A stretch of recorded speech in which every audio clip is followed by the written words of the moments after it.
തെരഞ്ഞെടുപ്പാണ്. അതായത് ഒരു ചേരി പ്രതിപക്ഷ മുന്നണി ജയിച്ചു കഴിഞ്ഞാൽ ഹിന്ദുക്കളുടെ സ്വത്ത് മുഴുവൻ മുസ്ലിങ്ങൾക്ക് കൊടുക്കും.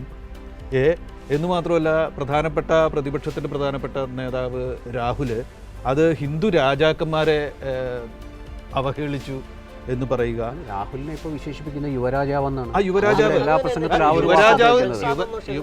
ഷെഹ്സാദ് എന്നാണ് പറയുന്നത്. അതുപോലും ആ പദം പോലും തെരഞ്ഞെടുക്കപ്പെട്ടതാണ്.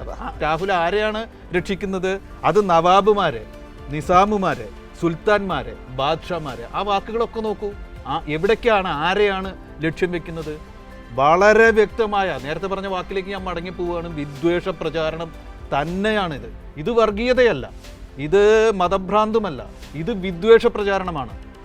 വംശം കൊണ്ടോ വർണ്ണം കൊണ്ടോ മതം കൊണ്ടോ ഒരു കൂട്ടരെ അപഹസിക്കുന്നുണ്ടെങ്കിൽ, അവരെ ശത്രുക്കളായിട്ട് ചിത്രീകരിക്കുന്നുണ്ടെങ്കിൽ, അവർ ആക്രമിക്കപ്പെടേണ്ടവരാണ്, ആട്ടിയോടിക്കപ്പെടേണ്ടവരാണ് എന്ന് പറയുന്നുണ്ടെങ്കിൽ അതാണ് വിദ്വേഷ പ്രചാരണം. ഇത് തന്നെയാണ് നേരത്തെ ഇപ്പോൾ നമ്മൾ പറഞ്ഞതുപോലെ ഹിറ്റ്ലർ പണ്ട് ചെയ്തത്. മരണപത്രത്തിൽ പോലും